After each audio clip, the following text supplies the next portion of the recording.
rahmatullahi wa barakatuh. Alhamdulillahi rabbil alameen, wa salatu wa salamu ala ashrafil anbiya'i wal mursaleen wa ala alihi wa sahbihi ajma'een. Thumma amma ba'd. I'd like to start with this session, inshallah, with an Arabic word and some vocabulary for you.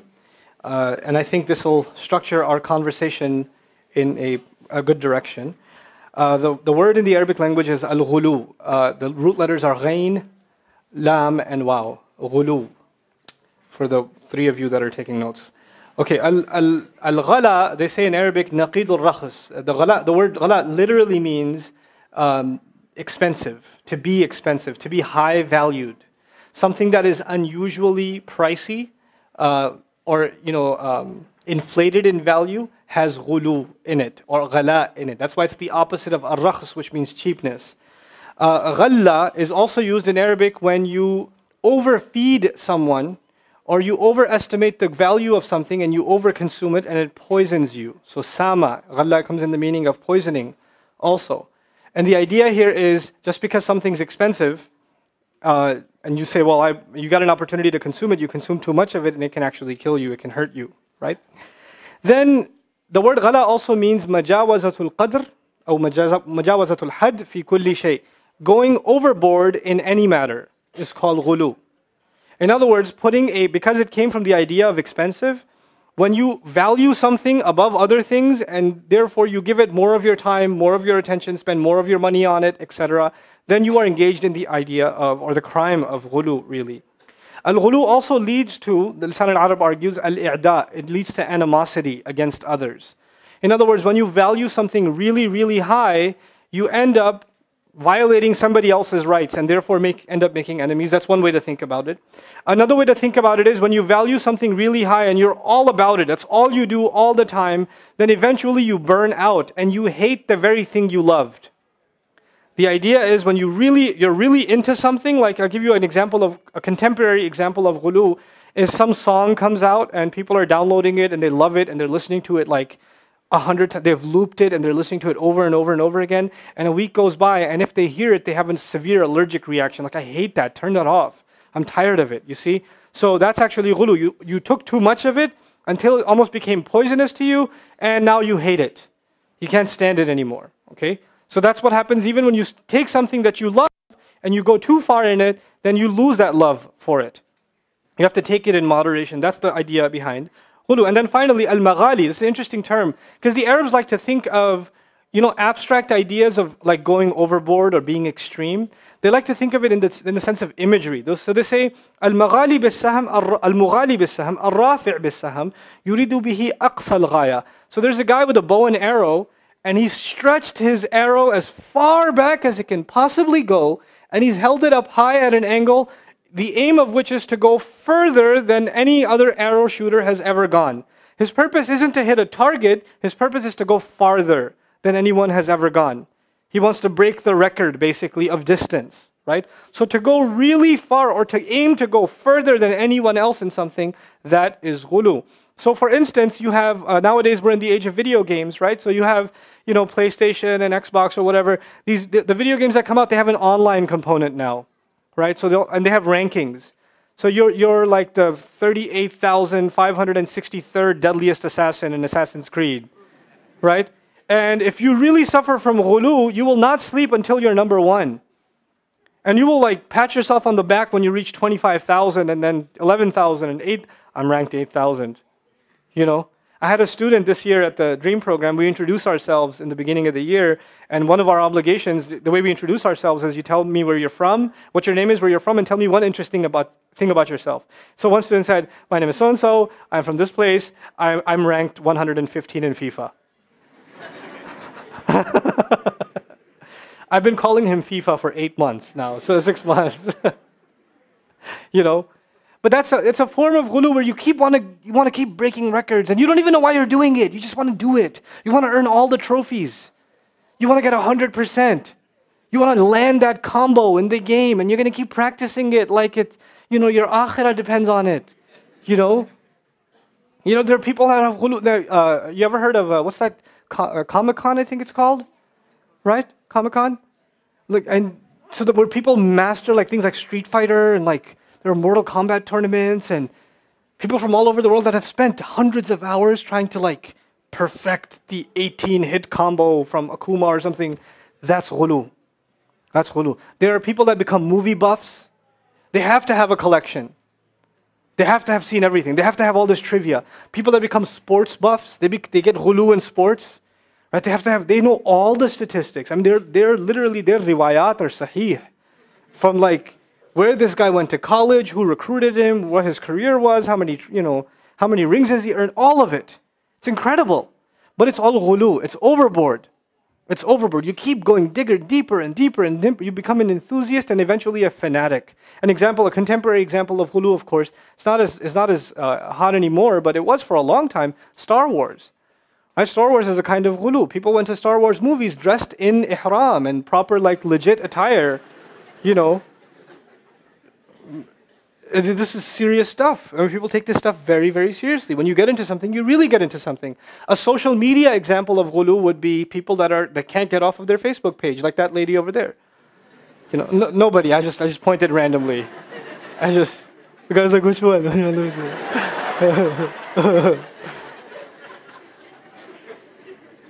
I've done that pretty much every speech I've given. That never gets old. But at least she got off of Facebook. Anyway.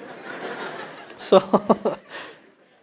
why am I dividing ghulu for you? Because 2 places in the Quran, Allah turned His attention to the Christian community. Not us, the Christian community. Allah says, Ya Ahl al-Kitab, la taghlu fi dinikum. People of the book, don't do ghulu, what I just described to you. Don't become extreme.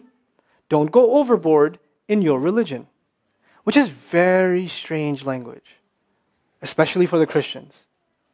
I've spoken to multiple denominations of Christians in my limited career, and have gained lots of insights from the study of the Bible recently. More recently, I've been studying the Bible in order to understand the Quran better, not to verify the Quran, but to appreciate the beauty and the perfection of the Quran by studying the Bible.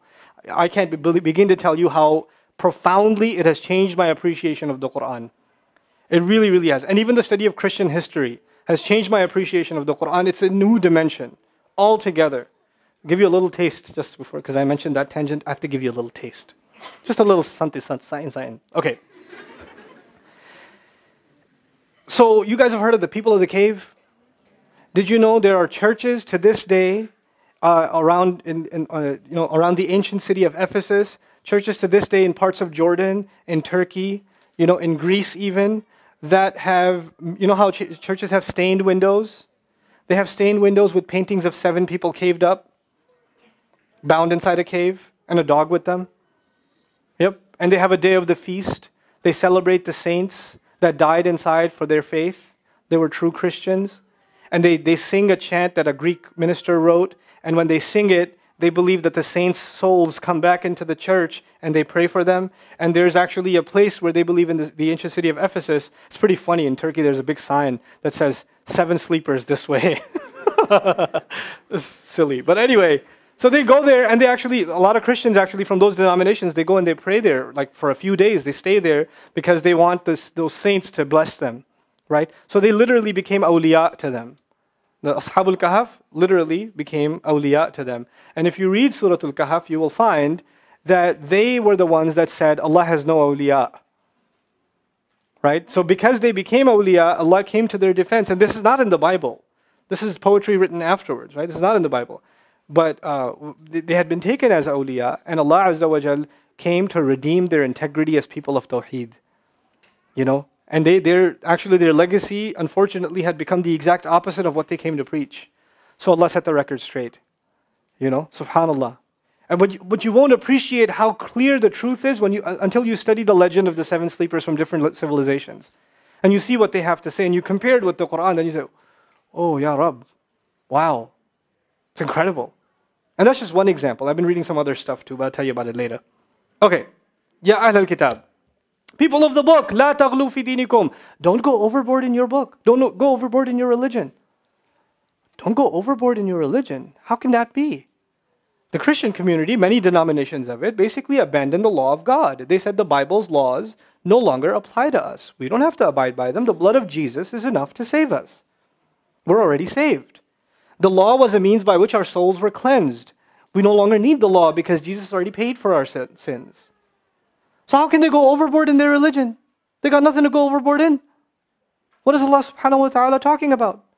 What Allah Azza wa Jalla is talking about now is something very powerful, and we have to really, really understand this.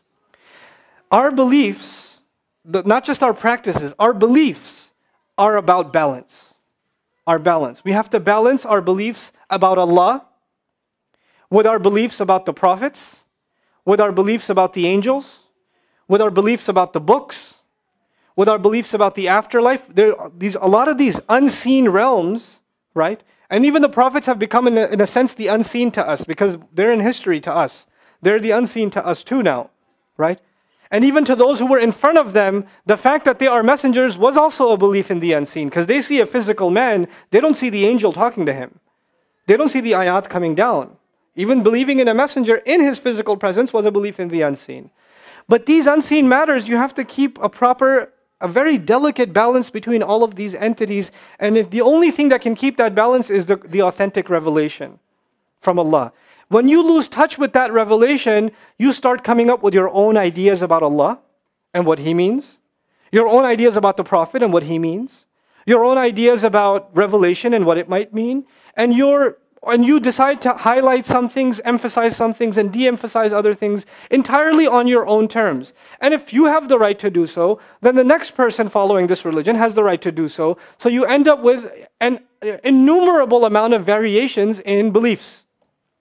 And you're all calling yourselves Muslims, or you're all calling yourselves Christians. We're living in those times. So you have, for example, I listen to a lot of different kinds of podcasts. One of the podcasts I listen to is Speaking of Faith. Yes, I listen to NPR. Yeah, it's sad, but I do. So this show, Speaking of Faith, they interviewed 3 or 4 American Muslims, right? Islamic faith in America. That's what the show was called. It's an interesting podcast. And all 4 of these people, 3 women and 1 guy, originally the guy's from Afghanistan. I think that one of the women's originally Irani, her ancestry is Irani. Another one's Indian. Another one's Arab, I think. And they're all talking about, well, here's what Islam means to me. Islam actually doesn't mean to me that you have to believe in a God. You just have to believe in a higher power. So long as you believe in a higher power, it's fine. And then the other one introduced herself. She said, I am the alcohol drinking, fornicating, blah, blah, blah. And she made a list. And at the last adjective she gave herself was Muslim. And proud. And as I'm listening to this, close to getting into a car accident, I realized something. We are living at a time where people will decide the terms of their religion themselves. We are living in a religiously free society. Whether you practice this faith or don't practice it is entirely up to you. No matter how much somebody yells and screams at you, you're going to make your own decisions, aren't you? And so everybody, every person sitting here may end up with a very different and varied understanding of what Islam actually means. There is going to be a variation. That's a natural, inevitable fact. There's no denying it, there's no hiding from it, there's no running from it. The only thing we can do, instead of yelling and screaming, by the way, the group that yells and screams the most gets listened to the least. The group that gets frustrated the most and gets angry at the people the most, why are they not believing like we do? We quoted the ayat, they still don't listen to us. Yeah, that's why they don't listen to you, because you talk like that. And people who are listening to you don't want to listen to you. It hurts their ears. But the variation of, and people are experimenting, right? Even Muslims, they're experimenting with their religion. If you go to different communities and you talk to different circles, this is one kind of circle. But I've had the blessing of going to different Muslim circles that aren't so religious. But they're Muslim too. And they define religion for themselves very, very differently. Not the same way as you and I would. And we're not used to that. But you know what will survive after all of these experiments? What will survive is what meets the test of reason and what can balance the needs of the heart and the mind at the same time. The balanced view will survive. Everything else will wither away because people will get tired of it. It just doesn't last. It's a phase people go through and it burns out. I want to tell you in this opportunity that I have before you a little New York story as I get to these ayat. La taghlu fi dinikum. Don't go overboard in your religion. When I was a college student in 1875 in New York City, I was at Baruch. Baruch in the house, by the way? Baruch in the house? All right, very good. Like 3 people. Very good. Nothing much has changed at Baruch College. Okay. I did a year in Queens too. I'd done time here. Yeah. Alhamdulillah. Okay. So, when I was at college in New York, I wasn't really interested in religion. But when I found religion, New York is one of the coolest places to find Islam. Because you get every possible flavor of Islam. Every possible one. I'm not sure if that has changed much. Is it still as colorful? It's still pretty colorful? Okay. And depends on which masjid you end up in which street in Jamaica. Or, where you end up in Jackson Heights versus Woodhaven. You're going to end up with a very different khutbah.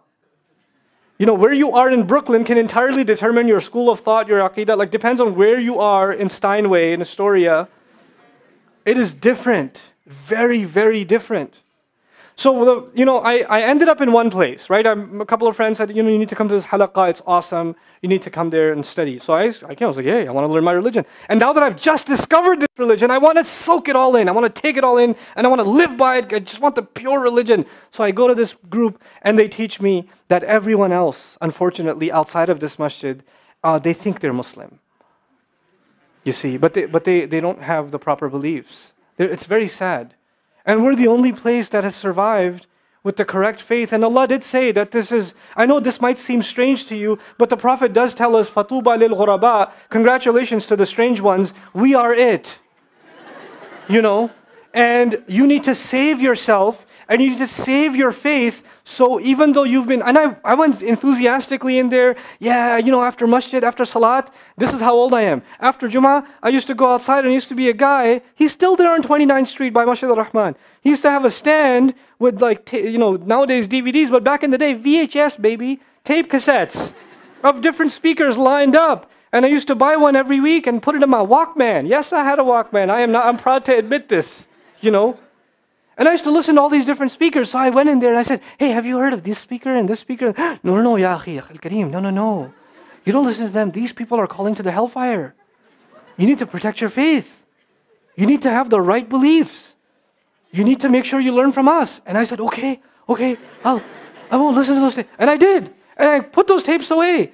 And I wouldn't even look at them. And even though I benefited tremendously from them, I said, no, I must be wrong. I must not have thought clearly about this. And I started going to these halaqas. And I'm going week after week after week after week. And I'm getting more and more indoctrinated until I feel I miss my friends that aren't weird yet. Right? I haven't saved them yet. So I go back to my friends in college. Bro, you got to come to this halaqah. It's amazing. What's so amazing about it? It's the only right religion. Why, I love you. You're my bro. We have pizza together every time, but you're headed for the hellfire, bro. I just feel bad for you. So I need to save you and me. We need to go to Jamaica and we need to sort this out, right? I didn't mention which masjid in Jamaica on purpose because there's a lot of them, alhamdulillah. Okay.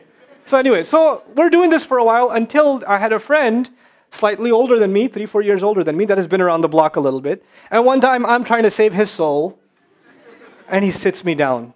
And he goes, Nouman, shut up. Okay. I'm going to tell you 2 things. You're wrong and you're stupid. And now that makes me, but I have the evidence. I have the daleel, I have the hadith, I have the ayah. He said, listen, you're being played with. Here's how. And he sits me down for 2 hours. And I go, but, and he crushes me. Then I go, but, and he crushes me again. But. Okay, fine. I need you to, and I understood something then. I need to keep an open mind. This religion is appealing because it asks people to think for themselves. And if you are part of any variation of this religion that is requesting from you to stop what? Thinking, it's no longer Islam. I don't know what that is. It's some mutated version of something. It's not Islam. The reflection, the thought, the critical thinking Islam never ends. It never ends. It only adds to our conviction. I'm not talking about the kind of thinking where you go, what if? And you run from one doubt to another doubt to another doubt to another doubt. فَهُمْ فِي رَيْبِهِمْ يَتَرَدَّدُونَ. Not like that. But when you hear something, you say, where'd you get that from? How do you know that's a valid position? How do we authenticate that? What are the scholarly positions behind it? Let's look at this in more depth. I don't doubt my religion, but I'm starting to doubt the way you're looking at this hadith. I'm having a bit of a doubt about the way you explain that ayah. I have a right to have that doubt. I'm not doubting Allah's book. I'm not doubting the words of the Prophet ﷺ, but I need clarification. And you know what? This deen came to change the stereotype of religion where you come into this religion, you learn something about it you don't understand, and you are supposed to ask, criticize. And it's okay if you're not satisfied with the answer and you keep asking until you get an answer. Maybe you framed the question the wrong way, but until you get to someone who can intellectually sit you down and clarify things to you, your quest continues. Your journey continues. And it comes with a humility also. Maybe there are ayat of the Quran, and there certainly are, that I will never understand. Maybe I will never understand Hamim. Maybe I will never understand as-samawat as-sab'a. Maybe I'll never understand that. That's part of the humility. But I'll keep asking. I'll keep exploring. I'll keep, wondering. My wonder won't stop. That's what the beauty of this faith is. Human beings were granted this beautiful gift of the intellect, and now we're being asked not to use it. And when you are asked not to use it, that is when imbalance begins. That's where imbalance begins. And when it happens for a few generations, then we get to the state where we are now. So you're a college student, or you're in your master's program, or you're 27, 28 years old, and you're a woman, and you're looking to get married, but your parents say no, only from Pakistan. And you say, there's a good brother at the college, he hasn't proposed or anything, but I think that he might be a good match. No. If you do this, if you bring this up again, I will kill myself, the mother says. Or the father says, he's holding his hand on the Quran, I've seen those too. If you do this, if you ever bring this again, you are not my daughter. What movie did you watch that in, bro? Where do you get that from? Like, what's with all the drama? Because you have to listen to your parents. You know what this is? And you can't ask questions like, why? What's so wrong with that? You can, and you will never get a straight answer. Because we said. Because Islam. Islam what? Islam! In other words, your answer becomes more legitimate if you raise the volume on the same wrong answer.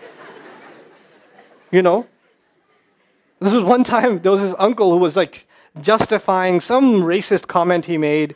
And I was like, Uncle, where did you get this from? It's in the books. And I said, which books? All of them. Go read. I'll be back. I can't beat that. You got me, it's in the books, all of them. Yes, the Mein Kampf is a pretty fun read. But this generation of Muslims, we gotta start at the drawing board. So I was telling you about my journey, and I didn't ask questions. And I said, because now this one person had kind of shifted my thinking a little bit, I said, maybe he's right, I should trust him.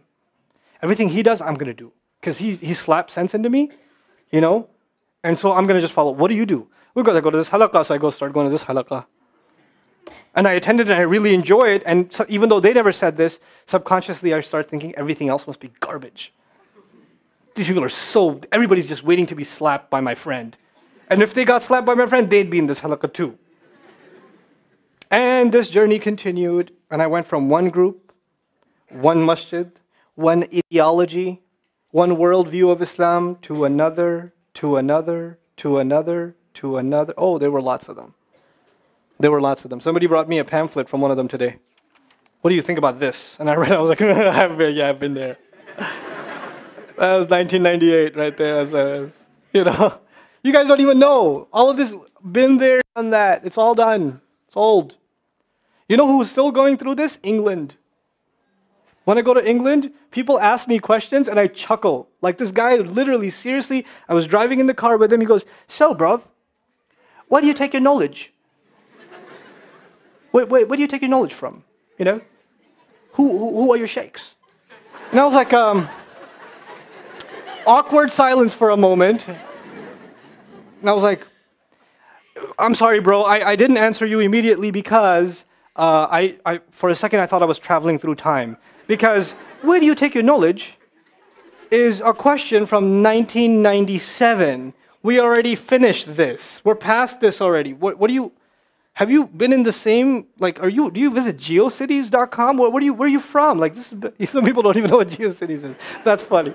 That's how old I am. Anyway, so, but people were stuck in a rut. We find one thing and we train ourselves to think about Islam one way, and everybody else has to think about it this way, and if they don't, they must be wrong. And we have litmus tests for this. I literally used to go visit masajid in New York where there's a guy there, hey, you on the sunnah? And I'd be like, what else is there?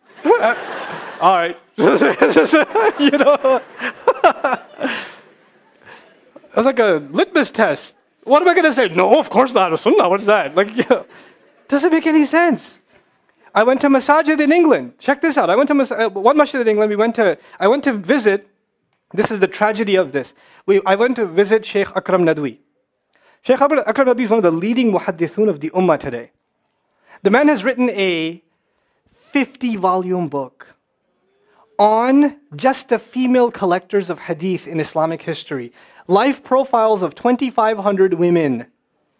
I can't read 50 pages. He's written 50 volumes on this one subject. Just because he said, we think Islamic studies is the realm of men. That's actually historically inaccurate. I'm going to show you why. He lists first the teachers of Imam Bukhari rahimahullah that were women and what their lives were, where they studied from, and then among the students, and so on and so forth. That 20-minute conversation I had with him at his house, first of all, it was a real honor to be at his house. The 20-minute conversation I had in his house answered questions I've had for 10 years. And the people around him don't even know. They don't even know. SubhanAllah. What a tragedy, It is so easy for you to dismiss people when you don't know enough. So easy, Allah says, don't do ghulu in your religion. Don't go overboard. So I was going from one group to another, to another, to another, to another, to another, and guess what happened eventually? I burnt out. What does ghulu mean? You go into something too far, and you start hating it. Just burnt out. Not going to the masjid, not really hanging out with anybody, just kind of depressed. Just depressed.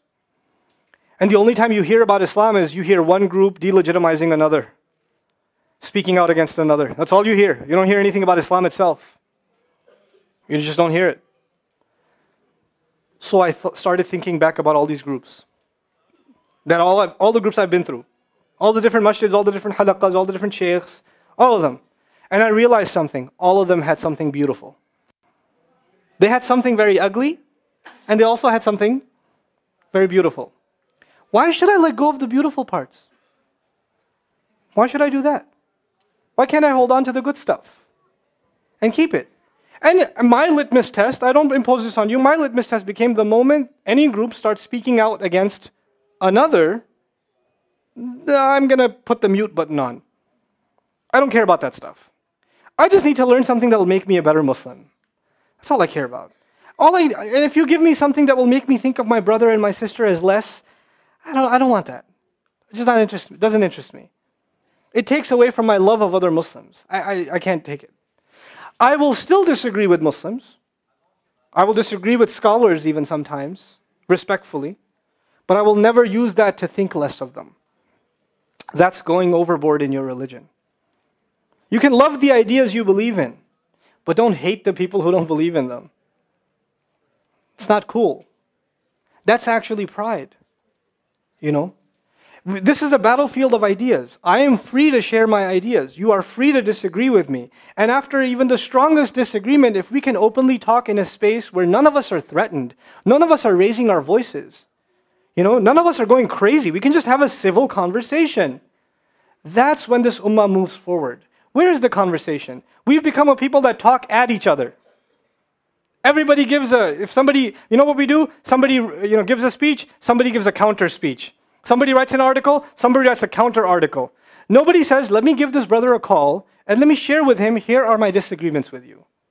What do you think about them? Let's have a conversation about it. I invite you to my house and let's discuss. Let our kids play together.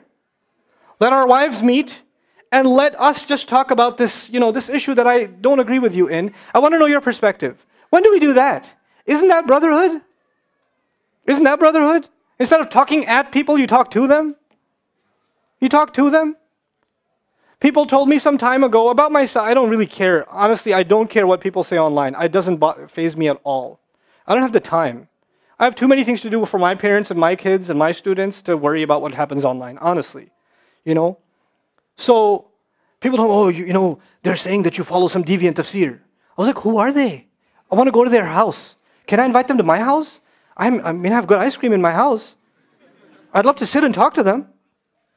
No. The great scholars have refuted you. I was like, okay, that's great. What does refutation mean? Can I still come out of my house? Do I have to wear a headband of some special sort? What does that mean? You refuted me. What does a Muslim do refuting another Muslim? How does that work? If you don't like what I have to say, which is perfectly fine, I'm no prophet. You're no prophet. It's okay if we don't like what each other has to say. You can come to me and say, I disagree with you. You can write to me and say, here's what I don't like. Here are my concerns. This is why one of my best friends in life is Sheikh Omar Sulaiman. Honestly, I love this man. I really love him. He's my bigger, younger brother.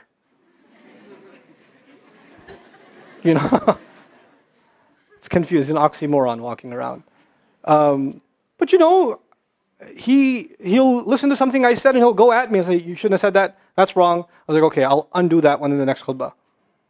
Okay, cool. He says something, I say, hey, why do you say that, man? That hurt. Don't you think someone will get hurt with that? He's like, yeah, you're right. Okay, I'll undo that one. We can openly talk to each other. We can disagree. We can have a conversation. That is when ghulu dies. When we stop talking to each other and we start quick to judge, quick to validate your own position. You're so in love with your own position, you can't let it go. I was in that. When I was in a group, I loved that group. I was that group. I was the ambassador of that group. And when I heard something that countered the ideas I was carrying, I was ready to crush it. Oh boy, you better not stand in front of me when you give me a counter delete. I will destroy you. I've memorized all the lines. I know which angle you're going to come from, bro. I trained myself in this. I did. But then I realized my loyalty is no longer to Islam. My loyalty has become to these particular understandings of Islam and the way I'm protecting them. I have to check myself. I've caged myself, and I'm trying to cage others. So years go by when I realize this, and I dedicate myself to one thing. I realize I will never be able to understand all of Islam. It's too big for me. I'm going to dedicate myself to trying to better my own understanding of the language and some things about Allah's book. Maybe if I can get 1 or 2 drops out of Allah's book, I will lead a happy life. I'll be okay. So I focused myself on that for the last 10 years. And in that time, as I traveled, I would meet some kids that are still in one of those, one of those phases that I've already been through. And they sit me down, brother, nice speech, but I have some concerns. And they'll walk me through the spiel. But I know the spiel, bro. I used to do it myself. So he gets to point 1 and point 2, and I stop him at point 3. I say, hey, wait. This was point 3, right? And this was the point 4 you were going to make? He goes, maybe. And I was like, how long you been attending the halaqas? He goes, what halaqas? He goes, I know. I know, bro. Because perhaps I've been attending some halaqas. I was like, yeah, and you have hookah late night afterwards? Discussing how you're going to bring Islam to society? You usually miss Fajr, haven't called your parents in a while? Developed a smoking habit in addition to the hookah that wasn't enough for you? Perhaps. And then I said, listen, bro, I know you really want to do this for Islam. You want to debate me for Islam. But I'm asking you 2 things. Call your mom and dad every day and pray Fajr. Just work on that. Okay? We'll establish Islam together. Just work on that. You get caught up in this stuff, in one thing or another, and the world becomes nothing to you. And I tell you, when you get caught up in these ideologies, the first thing to suffer is your family. The first thing to suffer. I'm being very real with you. This is ghulu in deen for us. We hang on to one idea, we tell ourselves we're serving Islam by stending nights and nights and nights discussing something or another at these late night restaurants with questionable content on the TV screens. And we do this on Steinway Street, and we do this on Atlantic. I know. We do this on Atlantic, and we do this by Chicken Guy, right? And we do this, and then the mother doesn't know where you are, the father doesn't know where you are. Nobody's ever checked the cache on your laptop. you know? And we do this and we think we're serving Islam, doing something for our deen. Stop kidding yourself. The first thing the deen fixes is your relationships. If you're really serving your deen, you would see a tremendous change in your relationships. The way you are with your brother, your sister, your parents. You know, the ones closest to you are drawn to the perfection of your akhlaq. That was what the Rasul ﷺ did first. He had that even before Risala. He had the perfection of akhlaq, character. The people most impressed with him were his family. Today, you will find young people, when they get into the field of da'wah, the people least impressed with them are who? Their family. Everybody else, oh, and the family says, eh. You know? Honestly. You want to become a speaker, you want to give da'wah to people, you want to convince people of Islam. Where's time with your family? This is ghulu in religion. We've got to balance all of this stuff. And if you're living in New York, you're already used to balancing crazy numbers of things. You've got work, you're living hand to mouth. It's not an easy life here. It's one of the most expensive places to live in the world. That's where you chose to live, you know. I know you don't think there's nothing outside of this in America. Everybody else has got straw in their mouth and they're just, you know, and a banjo in the trunk, you know. I call some of my old friends, how's Texas? Dong, dong, dong, dong, dong, dong, dong, dong, dong. I was like, that's pretty good out there, you know. So. But you live here, so yeah, it's hard, even harder to balance here because you have time for nothing. You have time for nothing. You leave 6 in the morning, an hour and a half, 45 minutes, whatever it is in the subway, and after being pushed around in the bus, then you go to work, then you go to school, then you do some more work, then you get some pizza, and then you get back on the train, and then by the time you get home, you're done. You don't see your parents, you don't see the wife, you don't see the child, you don't see nothing. You know? And you know what? If that's the case with you, you need to figure out a way to make time for your family. The balanced approach to religion means you learn to balance all of this stuff. And you don't lose your soul in the process. If you have 45 minutes on the train, then just memorize some Quran at that time. Keep yourself busy with something productive. Do some ibadah. Every second will count. Every letter you recite is 10 good deeds. Imagine how much you can rack up over time. I remember memorizing Surah Al-Isra and Surah Al-Kahf on the subway when I was in college. You know, one ayah a day. I didn't even know Arabic at the time. I was just like, okay, just go one ayah a day, one ayah a day, one ayah a day. You know, it's not hard. You could do it. So now at least you have some spiritual avenue. Maybe you didn't get to sit looking at the sky. Maybe you didn't get to do Qiyam al-Layl in a masjid. But you've got to find ways to serve, to fulfill the needs of your heart during your day. You have to make that time.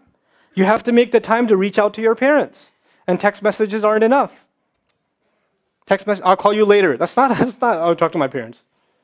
I told my mom I'll call her later. You want to text her, tell her you love her. And if you tell your mother you love her, and she says, no, you don't, that means there's something wrong with you.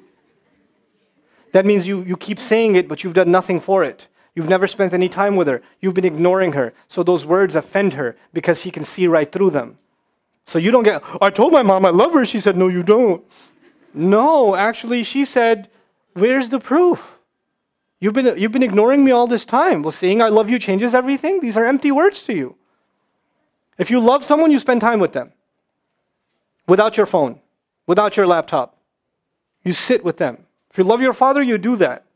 You spend time with them. You know? For the young men here, learn to get up for Fajr, man. Stop hanging out late night.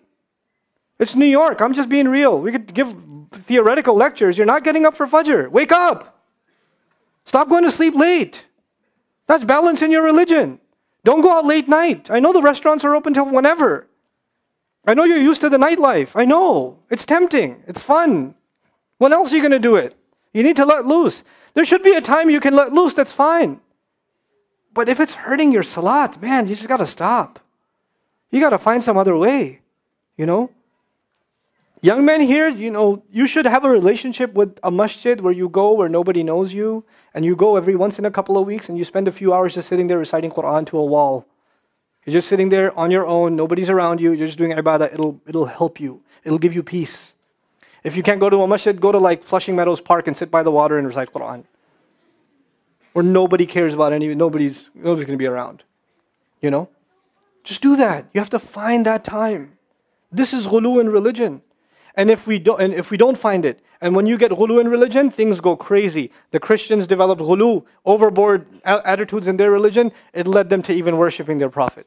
That's why it's mentioned twice. لا تغلوا في دينكم غير الحق. The second time in Surah Al-Ma'idah, without any justification. You're going to go overboard in one thing or another without justification. It's going to mess you up and mess the people up around you. The final bit of advice that I have for myself and for all of you, when it comes to a balanced approach to religion, this is my final bit of advice. I pray you take it seriously. And this is something it saved me a lot of trouble, and I hope it saves you a lot of trouble too. In my personal life, this is something personal. I realized that in Islam, in the realm of Islam, no one scholar, no one school of thought, or no one person, no one individual has all the answers. And they shouldn't. Allah didn't do that. Allah made us shu'ub, which means we depend on one another. Just the nature of things. So if somebody is giving you knowledge of aqeedah, for example, you're studying aqeedah, which is a great thing to study, that doesn't necessarily mean that's your source for fiqh. If you're studying fiqh from someone, that doesn't necessarily mean that's your source for tafsir. If you're studying tafsir with someone, that's not necessarily mean that's your source for hadith. If you're studying hadith with someone, it doesn't necessarily mean that's your source for history. You have to go to people that are specialists in their field. If you really want genuine answers and deep and profound answers, you have to go to people that specialize in their fields. One of the things that's caused an insane amount of damage to Islam in the last century is people who know a little about a lot of things. When you have a little bit about a lot of things, it seems like it's a lot of knowledge, but none of it is deep. You see? You can quote a lot of different things, but you have depth in nothing. You see? Somebody came to me during the question and answer session and asked me about donating body parts, donating organs. So, I don't know. But you study the Quran. Yes, that's a fiqh question. I don't know. That's not my field. You need to ask someone who knows. That's a hard question. Somebody asked me a question about aqeedah or about history. I don't know. You need to ask somebody who studies aqeedah in depth, and they can explain it to you in a way that is more appropriate to the concerns you have. I can't answer that for you. What about this hadith? Is it sahih? I don't know. But it's in Bukhari. I still don't know, because that's not my field. People write about me and they complain. Somebody emailed me, why don't you ever talk about hadith? I said, because I'm not a muhaddith. Because I have too much respect for that subject. I only quote a hadith, I only mention a hadith if I have sat with a scholar myself and have understood it from a scholar. And I've done that with only a few ahadith. I've read a lot of ahadith. I've studied a lot of ahadith. I don't talk about them because I have too much respect for that subject. I don't want to make that a casual subject. Because I've seen the damage that does. I've seen the damage it does when a high school or a college student Googles hadith on this, that, or the other, and they don't even know the Arabic, nor the chain of narration, nor the nuances, nor the context, and they're ready to quote it in the face of their MSA friend who they're trying to beat in an election or something. I've seen it. That's a disrespect to the words of Rasulullah sallallahu alaihi wasallam. These words are sacred. You have to have some respect for them, some respect for the nuance that's in them. And you can do a lot of damage to people. If you don't know what you're talking about, you think you're quoting the words of Rasulullah sallallahu alaihi wasallam, you're doing damage to people. And that's why not only should we not speak about things we don't have deep knowledge of, don't talk, you can give people advice. You can tell people about being regular in their prayer. You can tell people to stop lying, stop being angry. These are universal pieces of advice. You don't need to be a scholar for those things. But when it comes to shari'i matters, what's halal and what's haram, what should a married couple do when they're having trouble? They shouldn't be going to a faqih, they should be going to a counselor. That's a counseling realm. No, what does Islam say about my husband who does this? No. There's a lot more to that story than your husband doing this. You've been married for some time. There's a lot of issues there you need to sort out before you say, my husband does X, Y, Z. I need an Islamic answer. It doesn't work that way. It does not work that way. You're oversimplifying and you're trying to use the religion as a weapon against your loved one. Don't do it. And don't do it against your wife either. Husband and wife don't get along, and the wife is crying, and he says, what's the matter? No, don't talk to me, I don't want to talk to you. And he quotes the hadith, if you're displeased with me, the angels will curse you the entire night. It's a sahih hadith. It's a sahih hadith. But you know what? Even if she turns towards you, you think it's because of love? Is that love? You were okay with threatening her with the curse of angels? You call that a marriage? Is that why the Rasul gave that, sallallahu alayhi wa sallam? Shame on you. How dare you quote that? People beat their wives and they say, "Al-rijal qawwamuna 'ala an-nisa." How dare you? How dare you disrupt the word of Allah like that? Al-rijal qawwamuna 'ala an-nisa. You even know what that means? Qawwam, I gave khutbah about that in JMC when I came last. The word qawwam is actually qaf, waw, and mim. It shares a root with one of Allah's names, Al-Qayyum. Al-Qayyum is actually one of, Allahu la ilaha illa huwa al-hayyu Al-Qayyum. When the Arabic language is sacred because Allah chose it for Quran. And within the Arabic language, the letters that make up Allah's names are even more sacred. So when you think you know what Qawwam means, think again, it's a letter. These are letters that are one of the names of Allah, come from these letters. So before you draw any conclusions, study, know what it means first. And it means caretaker, the one who stands up for someone, the one who does activities with someone. It has over 100 meanings, and beating is not one of them. Neither is authority. Neither is authority. Terrible translation, men are authority over women. The authority of men is established in other ayat, not this one. So know what you're talking about. That's blasphemous. You know? This is ghulu in deen. This is the abuse of religion. That's what we have to prevent as a people. This is what it's happening, and it hurts. I hear people quote ayat and a hadith. Just because somebody's quoting ayat and a hadith doesn't mean they're right. Their own imbalance is seeing things in an imbalanced way. You have to become critical thinkers. You can't look at something in a shallow way and say, okay, that's what it is. No. I need more understanding. I need depth. I don't care if you don't know the whole Quran. It's okay. If you know 2 ayat, know them in depth. I don't care if you don't know all of the Bukhari. It's fine. If you know 2 ayat, two hadith, 1 dua, know it in depth. Know it well. Spend time on one thing. Really internalize it and then move on. Then move on to something else. It's all become about quantity and not quality. Can you imagine if the ocean that looks so beautiful, by the way, if the ocean wasn't as deep as it is, it was just 6 inches deep, it would still look like it does. From a distance, you'd say, oh wow. But there's no depth. That's what we've become in our Islam. No depth. And no appreciation for depth. Those of you who listen to my khutbahs, how many ayat do I quote in a khutbah? Usually how many ayat, Young guys come and ask me, Ustadh, I'm giving khutbah for the first time. Can you give me a bunch of ayat? And they write like a 4-page thesis that today's khutbah is going to be about taqwa. Allah subhanahu wa ta'ala says, and He says, and He says, and what else did He say? Where did it go? Aqim salat. When you're quoting one ayah, one hadith, one ayah, one hadith, one ayah, one hadith, one story, one ayah, one hadith, you didn't stop at one ayah. أَفَلَا يَتَدَبَّرُونَ الْقُرْآنَ? Why don't they think deeply about the Quran? لِيَدَّبَّرُوا آيَاتِهِ, so they can think deeply about the ayat. This is thinking deeply or just moving along? I mean, when you see a beautiful mountain, do you just say, oh, that's nice? Do you do that? Or do you stand there and go, whoa? When you see an incredible painting, do you just stand there stunned by it, or you just go, We don't even do that with things Allah created in this world.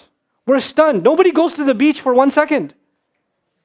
Oh, such a beautiful sun. Oh well. Next thing, mountain. Where's the mountain? Let's look at the mountain. Let's get this out of the way. When you're experiencing something beautiful, you want to stop. You want to taste it. You want to take it in. You want to be able to appreciate it because this might not come again. Why don't we have that attitude towards the text? Because we have ghulu. Just give me the quick version. Give me the quick version. Let me move. This book is so beautiful. The sunnah is so beautiful. The Rasul's words, sallallahu alaihi wasallam, are so beautiful. They will make you cry if you just spend time on them. If you want to find balance in your life, I know I said the last advice. Can I give you one more bit of advice? One last one. I promise, one last one. If you and I want to find balance in our lives, here's where we begin. We begin by conversing with Allah. If you're not personally talking to Allah, you're never going to find balance in Islam. Talking to Allah means you have to learn the etiquette, the manners of making dua. You have to learn what it means to pray to Allah. And it's okay, if you don't know Arabic and you don't memorize well, you can pray to Allah in Urdu, it's fine. Punjabi, I'm not sure, but Urdu is fine. You should be okay with Urdu, okay? If IUD is Guyanese, it's okay, okay? But it's good for you if you were to memorize some of the prayers of the Prophet ﷺ, because that's how he used to converse with Allah. Our messenger, Allah conversed with him and he conversed back with Allah. The Quran is how Allah conversed with him. The du'as of the Prophet are how the Prophet ﷺ conversed with Allah. It's a two-way conversation, right? So every Muslim should own a copy of the Fortress of the Muslim. You should have a plan on how in the next week you're going to know one more dua. Just one, as a family, the whole family will learn one more dua, and you'll sit there and you'll think about what Allah is asking you to say when you enter the house. What are you actually saying? When you enter the masjid, what are you actually saying? Think about it. It'll make you different people. It will just absolutely make you different people. And it will make you comfortable speaking to your master. And those who speak to their master, Allah guides them in ways you can't even imagine. You would think, Ustadh, in the middle of all of these groups, and all of these ideologies, and all of this information on the internet, and all of the attacks on Islam, there's so much confusion. How in the world are we supposed to find guidance? How are we going to find guidance? And my answer to you is, if you talk to Allah, then you could be in the darkest times and in the most hopeless situation, and Allah will find a way to guide you. This is how I wanted to end this. The story of Robert de Villa. You know who that is? No, you don't, because I do. 3 months ago, I gave khutbah in Fort Worth. I haven't been to that masjid in 4 or 5 years, and they invited me for some reason, and I went. And I gave khutbah there. My khutbah was about dua. An Egyptian fellow comes up to me, a young man came up to me afterwards, he goes, Allah fulfilled my dua today. And I said, what's your dua? He said, my dua was that Nouman Ali Khan should meet Robert de Villa. I was like, are you Robert de Villa? He goes, nope, I am not Robert de Villa. Robert de Villa is my friend. But I think Allah is fulfilling my dua. I was like, fire away, I want to know. Robert de Villa is a young man who lives in a town 40 minutes past Fort Worth. He was a farmer, young guy. And he was hit with some sort of genetic disorder that kicked in later on in his life, and he became paralyzed from the neck down. And he lives in a nursing home. Most people in that nursing home are 90 years, 100 years. They're really, really old people. And then there's, his room where he's paralyzed neck down. He's the only 30-something-year-old that is in the nursing home, okay? And he's been in that nursing home for the last 10 years. His family got a computer for him that's voice activated, so he can give voice commands, put a headphone on and Google stuff and search stuff so he can surf the web and find information. In his room, and by the way, staunch Christian family, the minister comes and prays for him every week and things like that. And his best friend was in the bed next to him. One of his best friends. He became best friends because he met him at the nursing home. This person was also paralyzed and he needed a new liver. Okay? A liver transplant. He was waiting for a liver transplant. And they used to talk about, God and things like that all the time. They were good friends. Finally, his best friend got a call that there's a donor available for the liver. So he's so excited. He goes, Robert, I'm going to miss you, but I'm going. I've got a donor. So they take his friend and they go into the operation, and his friend died at the operating table. Now his friend, who's also a Christian, the deceased friend, his sister, took one of the amulets of his friend, a crucifix, and she gave it as a gift to Robert. This is a reminder of your old buddy. So he hung it on the side of his hospital bed. Robert de Villa lives a pretty decent life in there. The nurses take care of him. He's a happy guy. And one day he goes to sleep and he sees a man in his dream. That man says his name is Muhammad. And he says, pointing at the crucifix, God did not send messengers so they would worship the messengers. God sent messengers so you could worship God. And Jesus was just a man. He walked in the markets and he ate food. He walked in the markets and he ate food, and the dream stopped.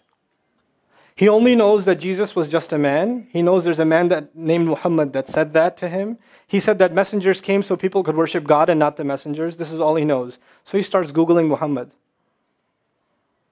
He finds Islam.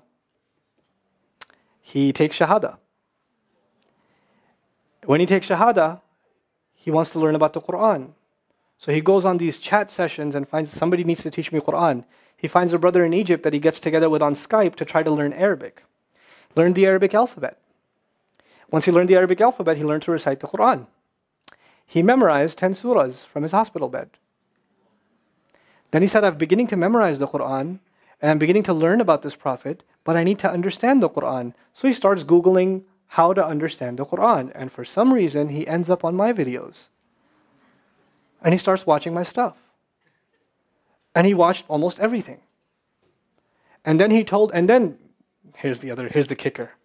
In the nursing home, there was an Egyptian fellow that used to come in and do some repair work. The Egyptian fellow has his own awesome story. The guy had basically lost faith. He wasn't religious. The nearest masjid to him was 50 miles away. So he didn't really go to Jum'ah much anymore. But he felt a spiritual void, so he started going to the church just to feel closer to Allah. Raised Muslim. He goes to the church just to feel closer to Allah. He's passing by Robert's room one day and he hears, وَالْعَصْرِ إِنَّ الْإِنسَانَ لَفِي خُسْرٍ. So he walks into his room and says, Robert, what are you listening to? Robert says, nothing. That was me. And the guy says, you're Muslim? He goes, yeah, I became Muslim. And now this friend is in shock.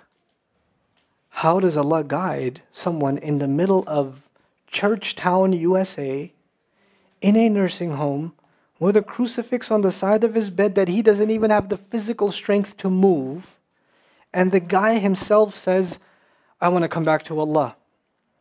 So he tells him about his, the friend he found online, Nouman Ali Khan. So the Egyptian fellow starts watching my videos. And then he says, I wish I could meet him one day. And he says, okay, I'll pray for you. And after 5 years, that Egyptian friend shows up at the same masjid that I haven't been to in 4 years. And after Jum'ah says, I think Allah wants to fulfill my friend's dua and my dua. So I said, I think He does. Let's go. So I took a few of us and we went. And we met with Robert. We had a beautiful conversation with him. And inshallah, for Eid, we're going to go to his nursing home again. The nursing home was pretty shocked. You're all here to meet Robert? He's like, yep. Why do you want to meet him? He's an inspiration. Like, okay, let me check if we can. And they had to call the hospice administrator and all this stuff, and then eventually let us in. And Robert's in shock. And then I meet with Robert, we're talking, and I was like, hey, Robert, so I heard you memorize some surahs. He says, yeah. Can you recite one for me? So he recited Surah Al-Asr. Not one of us was not crying. We're just in tears. When somebody turns to Allah, don't worry about the means. Guidance will come. Balance will come. I want to tell you some more about Robert because young guys are here. Young guys that play basketball. Young guys that are healthy. Young guys that have ambition. I told you what's his paralysis, from where to where? Neck down. He has a special wheelchair that has to hold pretty much every part of his body in place. He can't just sit in a wheelchair. It holds his neck and it holds every other part of his body in place because he has no control over his limbs. And he has to have a special van where the wheelchair locks in so that if it goes through a bump or whatever, he doesn't, receive the shock. So he made a request. He wants to go to the Friday prayer. They didn't have the special van, so they put him in a regular van. And so he went in the regular van and a few bumps and his spine got even more hurt. He went to Jumu'ah. He came back in excruciating pain. And they said, I'm sorry, Robert, you're no longer able to sit in your wheelchair. You're going to have to stay in your bed for the next 6 months at least. If you see recovery, then you can get back up again. I met him in that span. He had already been in that bed for 3 months already. And the reason he was in that bed is he went to the Jumu'ah prayer. And he told me about the Jumu'ah prayer. He said, I've never felt more peace in my life than I was in that masjid. And you know what I'm going to do, Brother Nouman? When I can sit in my chair again, I'm going to go to Jumu'ah. I'm going to go to the masjid because I've never felt like that before. There's someone who has nothing but control over his mouth and his eyes. And he says, I only find peace in the masjid. And here we are. These masajid, I don't care what ideology, what school of thought, what they're talking about in the masjid, what fitna is there. I don't care. It's still Allah's house. Just go to pray. Don't go there to talk to people. Go there to talk to Allah. Just go to talk to Allah. You're just going for you and Allah. That's it. That's it. Other things will come, but you're not going for them. You're just going there to find peace. You'll become different people. If Allah can guide Robert Davila, Allah can guide everybody. And then he said, sometimes I wonder why Allah put me in this position. And then I say to myself, what am I kidding? Allah has given me so much. I am so grateful for what He gave me. And if this is the way He was going to bring me to Islam, it's all worth it. So worth it. You have Muslims that lose a little bit of health and they say, why is Allah doing this to me? And this man, if you would think, nowadays atheists argue because of suffering, there's no God. If one man has in a position to say, I don't believe in God. If there was a guy, why would I be in this position? It would be Robert Davila. That guy would say, I don't believe in God. If there was one, why would I be in this mess? And yet he's in this position, and I've never seen a face with more nur. Never. I've never seen a face that has more contentment on it. He's so satisfied with life. He's so happy. He's just happy. The last 7 or 8 khutbahs I've given are actually based on one sentence each on one sentence that he said in his conversation. Is that profound? He's a teacher to me. I consider him a teacher. He's my sheikh. Somebody says, who's your sheikh? I say, Robert Davila. Really? Is that a pizza place? Or no. The guidance is all around us. You don't have to get worried about what's not there. There's plenty there. You know what Allah did for the people of the cave? He even guided them in where to sleep. He even guided them on where to turn. As the sun was coming, they'd turn away from it. As the sun came from the other side, they'd turn the other way.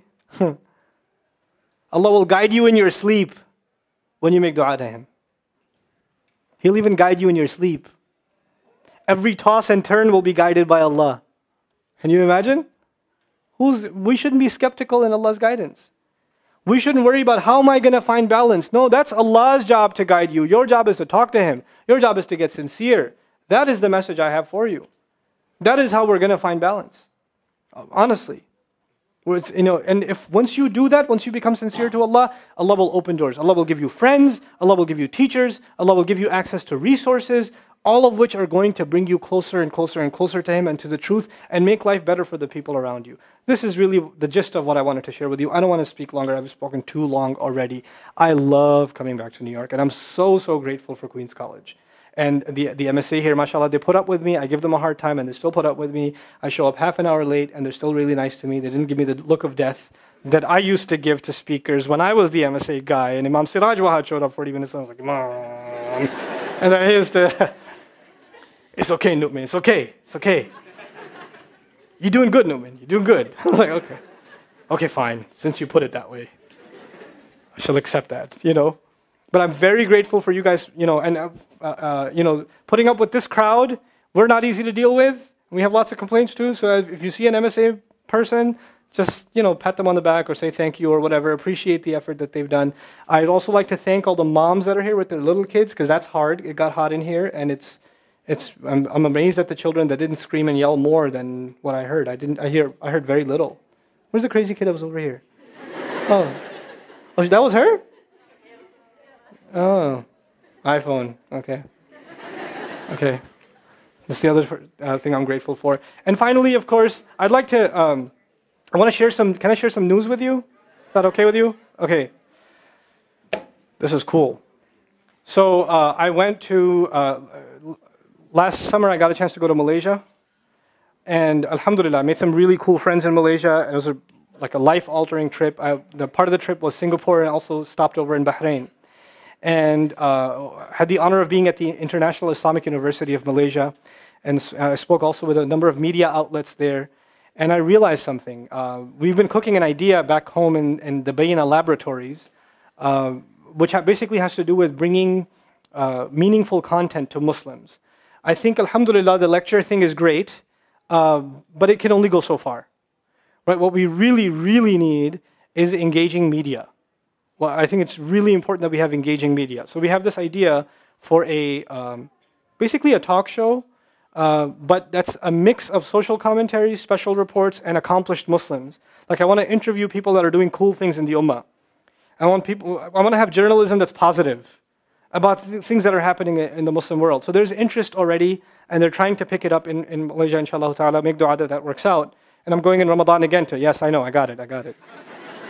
So, but the cool thing is we are actually going to build Bayyinah Studios. I want to beat Oprah in Texas, inshallah. We're hoping to actually buy a church that's on sale and turn it into a live audience studio and start talk shows and discussions there that will be broadcast online, and it will also be broadcast in TV stations around the world, inshallah ta'ala. Now, if you would like to contribute towards that, we don't do fundraising, but what we do ask you to do is subscribe to Bayyinah TV, bayyinah.tv, because the next couple of months of subscriptions are going to go towards the purchase of the campus. You subscribe and you get access to the translation of the Quran, the Arabic courses, all the stuff that's on there, and all the new stuff that's coming on there. How many people are familiar with Bayyinah TV here? Quite a few, mashallah. That's great. So the sisters, this might interest you. The two new upcoming things on Bayyinah TV, the recent one was the hijab lecture. What is hijab anyway? So I did a 4-hour piece on just the ayah of hijab, because there's some confusion about it apparently. So I figured let's just talk about the ayah. Let's sort that out a little bit. And the next ayah that I'm going to be working on in a month and a half's time is the ayah about beating women. Because if we don't love the ayat, where's our iman? If the ayat are giving us trouble, then we have to fix that, don't we? We have to love the ayat. Thank you so very, very much for listening and being patient with me. Jazakumullahu khairan. Assalamu alaikum wa rahmatullahi wa barakatuh.